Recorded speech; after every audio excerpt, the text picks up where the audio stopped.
Hello everybody, this is Di Antinatalist, and I'm in the backyard and doing a video. And you know what, today's mail brought some really interesting articles to write about, and one was just really appalling, and it was from a Tiffany salesperson, a representative. So I'm going to start here with AARP. And here we have Kevin Costner. And Kevin Costner is now 65 years old. And I remember many years ago, maybe 15 years ago, well, wait a minute, maybe even less than 15, Madonna was on the cover of AARP, which stands for the Association, or American Association of Retired Persons. So it's people over 50. So believe it or not, there are a lot of singers, celebrities, and movie stars who have graced the page of AARP. So I may do an article on this later, but I really did want to spotlight AARP because people become 50, at the snap of a finger, in a New York minute, and before you know it. So life is long when you're suffering, and life is short if you think you're enjoying life. But anyway, here was another article that was in today's, like, a North Journal. And the reason why I wanted to bring this up is because people celebrate births of over 100 years of age, which is rather surprising. And here we have a smile on the woman's face. So she survived the Spanish flu. So here we go with this article. Mary Cassesi's family never really spoke about the worldwide Spanish flu outbreak that claimed the lives of an estimated 50 million people the year she was born. But learning later in life about the events that gripped the world in 1918 made her realize how lucky she was to have survived, she said. On August 11th, the staff at the Waters of Wexford in Warrendale Senior Living Center helped Cassisi celebrate her 102nd birthday with a party. While Cassisi's family and friends couldn't join in because of the corona pandemic, she was buoyed by the chance to mark the milestone with people who make her happy. Some days are better than others, but I'm healthy and happy, and I love it here. Cassisi was born in New York and moved to Brady's Bend in Armstrong County as a child. After high school, she moved to Cleveland to work in a defense plant during World War II, which she says was one of the best jobs of my life. When asked about her secret to longevity, she didn't hesitate. I never got married, she says with a laugh. I never thought I'd see 40 because I was sick a lot when I was younger, but I had good doctors. While the world is experiencing many of the same circumstances as the year Cassisi was born, quarantine orders, schools and businesses shut down, people wearing masks in public places, and a growing death toll, her experience has taught her to take such things in stride.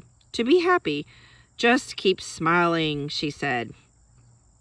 Elena Cousins, the senior living consultant, said Cassisi's exuberance has an effect on the people she meets. We just love Mary. She is one of the most popular residents. She has a wealth of wisdom and is full of jokes. She loves sitting in our cafe daily to greet other residents and staff. Jay Siebes, owner of Aviva Brick Oven, which by the way is great pizza, in Warrendale, said he offered to provide the food when he learned the staff was having a party for her. Mary and her gang of friends from here are regular customers. She's a wonderful person. I'm so happy to be able to do something to celebrate. The meal Siebes delivered to Cassisi was her favorite, sausage and mushroom. That was topped off with her favorite dessert, a Klondike bar. Well, we know she wasn't vegan, and obviously her cholesterol level has not sabotaged her longevity. Following are Cassisi's response to questions about her life posed by members of the staff. In your opinion, what was the most important invention of your lifetime? The electric washer and dryer. Prior to having one in our home, my mother and sister had to boil the clothes and hand crank them through the wringer. What was the best decade of your lifetime? I can't pick just one. They were all great. I traveled a lot as part of a travel club with General Electric called Nomads. Tell us about your house and family when you were growing up. This is a good one. I had 6 brothers and a sister. So that means there was 8 children in her family. And she is obviously child-free and never married. How interesting is that? I had 6 brothers and a sister. We lived in a 2-bedroom house with an attic that my parents rented for $9 a month. Houses didn't have heat or air conditioning at that time. Ugh. Oh boy, I cannot imagine. I have pretty high standards myself. If I'm not totally air conditioned at just about all times during the summer, I'm absolutely miserable. Here's her last question. What was your first car and how old were you? I bought my first vehicle at 18 when I learned how to drive. It was a 1932 Chevy that I purchased for $200 with my brother. In that time, you didn't go to a dealership. The dealer brought the car to your house and test drove it. You test drove it and bought it. Our favorite place to go was the Sarah Furnace to polk dance. Now, Tony LaRussa wrote this article, and he did not mention that Mary was child-free. And that is a very interesting notation, and is that a commendable notation of her preciousness. She's a beautiful lady. Looks like she's got a full head of hair, and I wish her all the best. Although I do believe her standards are just a little bit lower than mine to have appreciated 102 years of living on this planet. So I'm glad she's happy. She's a dear heart, and I would actually love to meet her and do an interview, a child-free interview. So she's precious as can be, and she's just beautiful, and she's got sparkling eyes and thick hair for her age. And I really hope that I do not make it to 102, because I know I won't be happy, and I know my body will break down before then. Now, last but not least, this is an incredible, this was an incredible letter. I got a letter from the Tiffany company, from Rockefeller Center, and I had purchased some jewelry there in the past. I had really good service. I love Tiffany. I love everything. You know, I love their wares and their color, their signature Tiffany blue color. That's the Tiffany blue. Let me get in focus here. New camera here, and I gotta adjust to things. So anyway, here we go. Now, be prepared, folks. I'm getting bugs and ants all over me in the woods. I just hope a deer tick doesn't follow me and give me Lyme's disease again. Okay. Dear Diane, Tiffany and Company wishes you a brilliant, sparkling summer. Despite the unprecedented times, let's share our gratitude by celebrating the accomplishments of our loved ones, acknowledging a new birth. I stopped right there. You know what? I am reading this in full for the first time because I actually stopped at new birth and was just aghast. So I don't believe a new birth is a great accomplishment by any means, because I've lived almost 6 decades and I've seen a lot of harm. I've seen a lot of harm to others, and I've seen a lot of aches and pains and decline and deaths in my own dogs and cats. I've seen wildlife killed. I've seen slaughterhouse animals killed. I've seen farm animals killed. I've seen road accidents.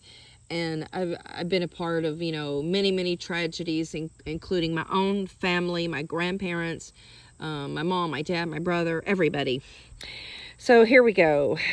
Despite the unprecedented times, let's share our gratitude by celebrating the accomplishments of our loved ones, acknowledging a new birthday.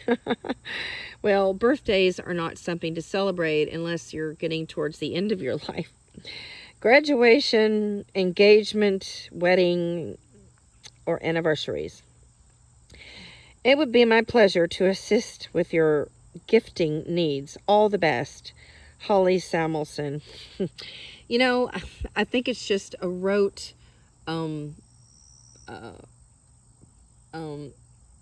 duty to say things like accomplishments as new births. And she probably wasn't thinking of anything, and she probably was given the script to write about from her colleagues or from her boss or her manager, her superior. So I'm guessing she didn't create this by from her own thinking and creation, but it sounds like something that a corporate entity would ask of their members, of their sales members, their team members.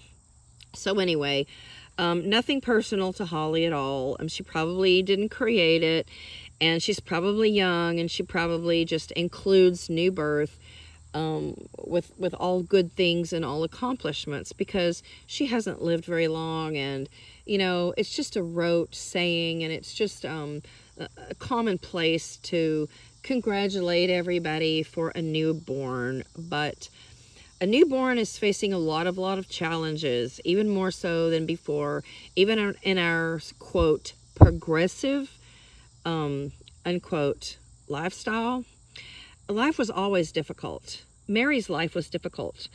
Mary Cassesi did not have heating or air conditioning when she grew up. She lived with 7 brothers and sisters. So that was very, very difficult. Now, she probably has what's called an optimism bias.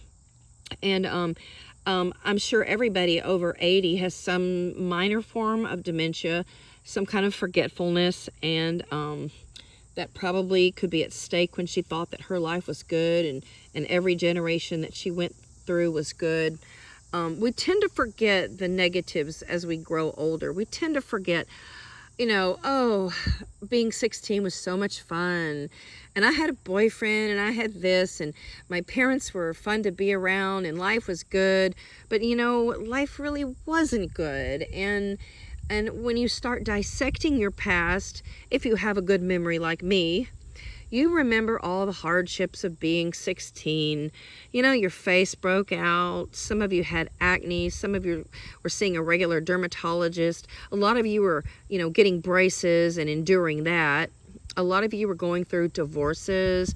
A lot of you lost your first boyfriend. He broke your heart, or your girlfriend broke your heart. Or maybe your girlfriend said something bad and it got to you, and it got through your friend circle or your school or whatever, and you were embarrassed and you went home crying. Or maybe, your bus trip was full of bullies, and, you hated the bus, you hated the public school bus. Or maybe your grandmother died when you were 16. Or maybe, you found out you had diabetes and you had to get an insulin pump. Or perhaps you had your first cancer. And this happened to a member of my high school.